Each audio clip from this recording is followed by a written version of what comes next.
Governor ঋণ খেলাপি, এটা 4 মাসে অনেকবার শুনলাম। সো আমি কখনো ব্যাখ্যা দিইনি, কারণ আমার সাথে আমার অনেক সাংবাদিক ভাই বন্ধুদের অনেক কথা হয়। আমি বলেছিলাম যে রেগুলেটর কথা না বলাই ভালো। আমার আগে একটা প্রতিষ্ঠানে যেখানে আমি ইনভলভ ছিলাম, সেটা হচ্ছে যে একটা green factory lead gold certified.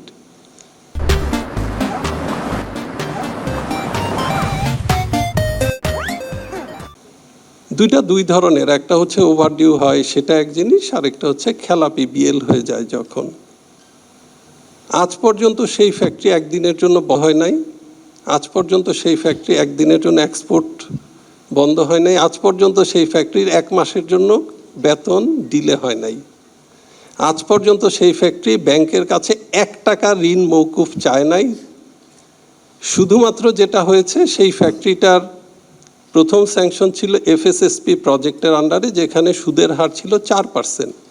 তো 150 কোটি টাকা ইনভেস্ট করার পরে ব্যাংক জানায় যে ওই ফান্ডটা শেষ হয়ে গেছে, আপনাদেরকে এখন 9 থেকে 11% সুদ দিতে হবে। সো স্বাভাবিকভাবে রিপেমেন্ট আগের প্রজেকশন অনুসারে হয় নাই, সেটা ডিলে হয়েছে, এবং সেখানে কোভিড ছিল, অন্যান্য প্রবলেম ছিল।